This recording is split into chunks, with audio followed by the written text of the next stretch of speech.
Cette semaine, on va parler upgrade, on va parler réplique, on va parler réplique canon court. Les répliques canon court, vous en avez forcément vu passer sur les terrains.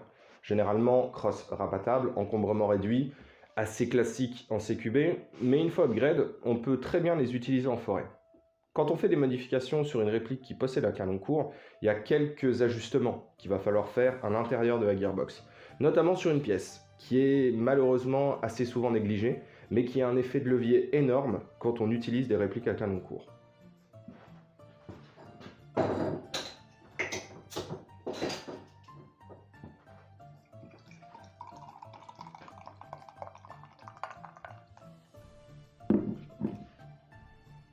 Bière ambrée, malt pils et malt caramel. Le malt caramel, c'était du malt pils à la base, sauf qu'il subit une étape supplémentaire pendant sa fabrication, ce qu'on appellerait la torréfaction, si on parlait du café et du chocolat, mais ici on parle de touraille.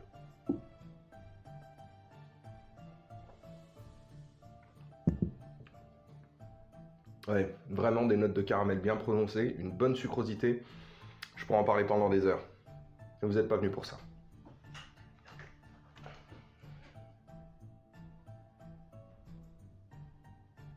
PP19 Bison, PP19 Bison, c'est le CM058, on est encore sur du CIMA. Mais comment ça se fait qu'il y en a un autre au-dessus? Celui-là, c'est un LCT, je l'ai mis volontairement loin parce qu'il n'y a rien à dire dessus. Le CIMA, franchement, beau boulot, très beau boulot. On est sur une réplique canon court, 250 mm, on a une gearbox V3, un poids plume, 2,4 kg, c'est véritablement léger. Il fait 485 mm en crosse courte et il fait 740 quand il est dans cette configuration. Ici, j'ai mis un amplificateur de son, ce qui est toujours intéressant hein, pour faire un petit peu peur aux copains, il y a le côté psychologique. Et pourquoi j'ai mis le LCT tout là-haut? LCT, que dire, que dire. Cette réplique là-haut, LCT n'a absolument rien à envier à ce PP19. Pas de jeu. Aucun jeu sur cette réplique, c'est la même chose d'ailleurs hein, sur le LCT. La seule différence entre les deux, franchement je vais pas le descendre, hein, il descendra pas. Hein. C'est que ici vous avez un marquage sur le LCT 9 x 18, le calibre de cette réplique. Hein. Bon c'est mm hein, bien évidemment, mais voilà ce serait du 9 par 18, c'est la seule différence. La gearbox du LCT est franchement pour le tarif moyenne. Je me suis orienté sur le CIMA pour la simple et bonne raison qu'on va devoir le modifier pour tirer les meilleures performances avec ce canon court. Je plaisantais tout à l'heure, bien évidemment je vais le descendre. On a beaucoup plus de jeux ici, hein. Sur le CIMA il n'y a pas ça. Il est quasi identique, la seule différence ça va être les magasins. Les magasins chez LCT, vous allez devoir les poncer d'origine. Vous achetez une réplique neuve, vous sortez déjà la lime pour essayer de faire rentrer correctement le magasin. Donc voilà, point négatif. Hop. Voilà, on est quand même en limant, on est obligé d'y aller quand même correctement. Simplement, qu'est-ce qu'on pourrait dire dessus? Les magasins du LCT ne vont pas sur le CIMA, ceux du CIMA sont légèrement plus longs, ce qui vous empêchera voilà, de faire un switch entre chaque réplique. Cross plié. Notez que sur le modèle LCT, sur tous les modèles en fait, quand vous avez un magasin engagé, vous ne pouvez pas refermer et garder la crosse pliée. Donc c'est véritablement une réplique qui se joue à la crosse dépliée, forcément. Cette réplique dispose de chargeurs mid-cap qui font quand même 170 billes. C'est assez intéressant, ça nous permet vraiment d'avoir un emport de billes correct. Mais pour ceux qui sont gourmands, il existe aussi des chargeurs high cap. Les chargeurs high cap sur le PP19, vous allez devoir retirer un ressort qui est ici, ouvrir la trappe, charger vos billes, 1000 billes, vous lâchez et finalement, en ouvrant cette trappe, vous avez un disque avec un ressort qui va pousser vos billes. Une molette ici qui va vous permettre de faire monter les billes dans le puits de chargeur. Je vais vous montrer à quoi ressemble le bruit d'un high cap à moitié plein.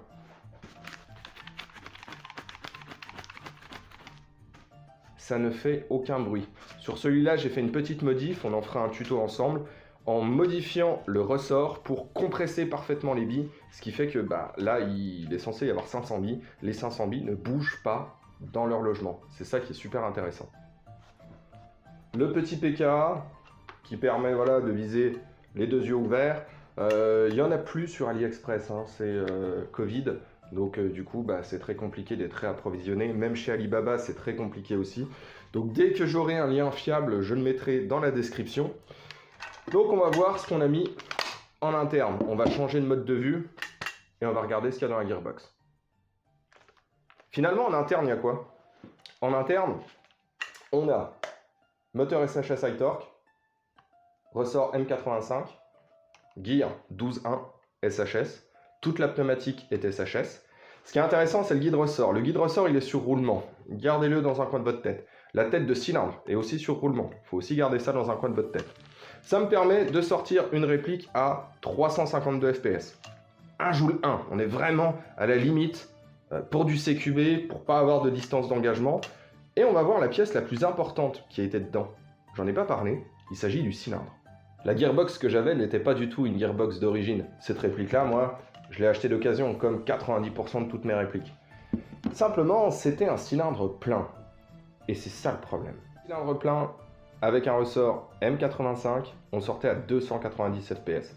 C'est vraiment ridicule. En tout cas, c'est pas acceptable pour ce type de réplique. Je me suis donc intéressé à la taille du cylindre et le rapport cylindre-canon. Alors c'est un blog que vous allez peut-être reconnaître, je ne sais pas si je prononce correctement, c'est Wawa Airsoft, OI Airsoft, qui lui a fait une étude très sérieuse, très poussée, avec un raisonnement scientifique qui tient vraiment la route sur le rapport entre votre canon et votre cylindre. Je me suis permis de refaire tous ces tests. Simplement, j'avais déjà upgrade ma réplique, donc j'avais fait toute la pneumatique. C'est ça qui était le plus important. Pneumatique, bloc up, canon 250, montage S-Hop. On va pas y revenir, j'espère que vous avez eu le tuto sur le montage du S-Hop. Donc j'avais déjà ça qui était vraiment correct et 290 fps avec un ressort M85. C'était, comme je vous l'ai dit, pas acceptable. Et du coup, j'ai commencé à modifier le cylindre. Je suis passé d'un cylindre plein 290 à un cylindre moyen. J'étais à 310 fps, je me suis dit tiens déjà c'est déjà un peu mieux. Mais quand je suis tombé sur le cylindre idéal, quand je parle de cylindre idéal, c'est idéal avec votre canon. C'est-à-dire un cylindre un peu plus court vous ferait perdre de la puissance. Donc avec mon cylindre idéal, je suis passé à 362 fps. J'ai dû retirer le guide ressort qui était un guide ressort de chez Syma pour mettre un guide ressort ATM dont le roulement est beaucoup plus fin. Ce qui m'a fait chuter de 10 fps et me permettre de rester à 352 fps. On va démonter la réplique et on va ensemble discuter autour du fait de choisir correctement son cylindre pour obtenir la puissance maximale en fonction de son canon.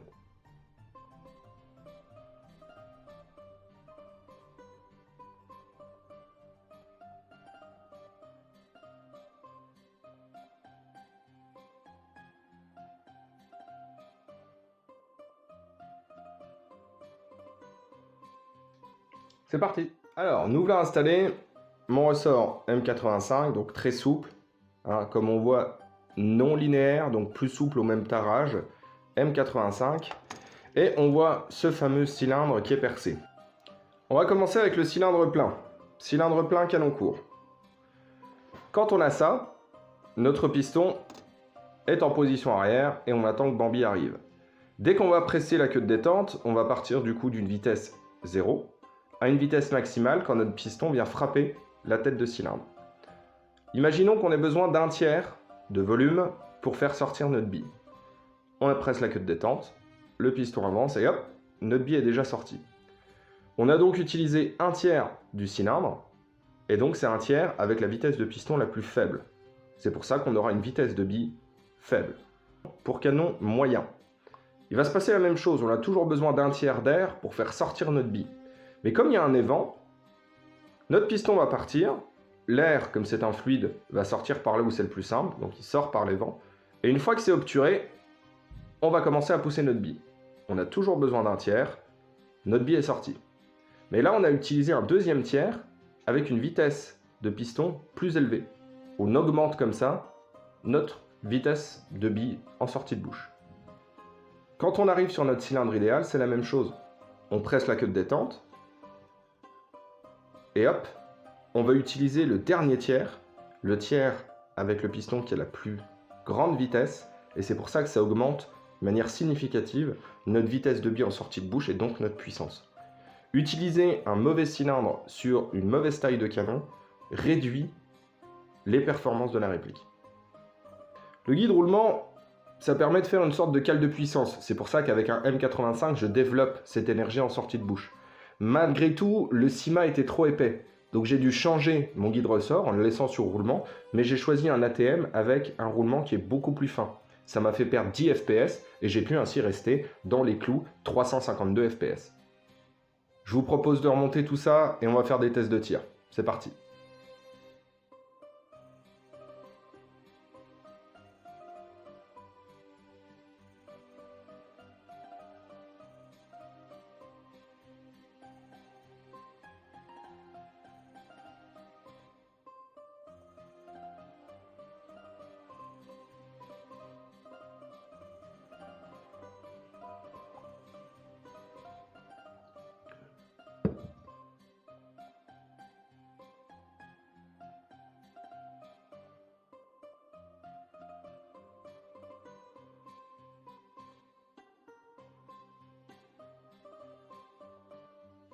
La vidéo a été un peu accélérée, mais le total faisait 4 minutes.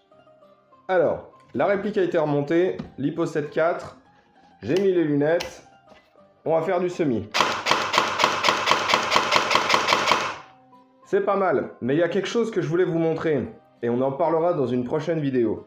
C'est le mode, avec un tout petit peu de bricolage, on obtient du full sur du semi, en appuyant doucement, en appuyant fort, en appuyant doucement. Ça s'appelle le rebond, tout simplement. Et voilà, alors on se met en full, mais ça changera que dalle. C'est parti. Donc voilà à quoi ça peut ressembler. Donc c'est vraiment une réplique de rush, mais avec des chargeurs pareils. Comment ça se passe sur le terrain? C'est un setup qui ressemble à ça. Les grandes poches qui, à la base, servent à transporter des bouteilles d'eau. Alors, mais de l'eau, en fait, on n'en boit pas tant que ça. 2 verres par jour. 1 litre pour les véganes. Et là, je peux en emporter 3. Sauf que c'est mes petits porte-chargeurs. Alors, c'est très particulier le mode de rechargement sur cette PP19. Simplement, si vous êtes habitué au rechargement AK, où pour une AK, on prend le nouveau chargeur, on enlève l'ancien, on remet le nouveau. Ici, il va falloir travailler un petit peu différemment. Il convient le plus simplement d'avoir toujours une poche vide pour pouvoir désengager l'ancien et reprendre un nouveau. Alors, les griffes, ici, il faut les mettre vers soi pour pouvoir enclencher correctement. Et si vous avez un peu de dextérité, c'est pour ça d'ailleurs que j'ai pas de PA. Parce que ça me permet d'avoir le bras vraiment bien plaqué et pour pouvoir recharger habilement, on recule la réplique vers le haut. On peut essayer d'enlever le premier pour remettre le deuxième. Mais on voit que c'est très compliqué. Donc il convient d'avoir en permanence, comme ici, une poche vide pour permettre d'enlever l'ancien et de mettre en place le nouveau. Bon, maintenant je suis équipé, je vais mettre en place Tyrion, je vais mesurer 60.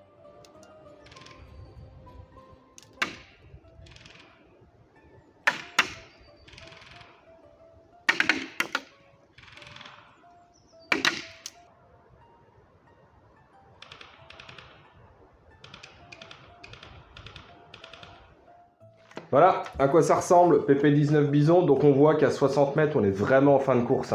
Là, c'est de la 0,30. On est à 352 FPS, comme je vous ai dit. À la 0,30, on a une bilante, mais qui est droite. Il y a pas mal de vent, je pense que vous l'avez entendu. Simplement, 60 mètres, ce ne sera pas pour elle.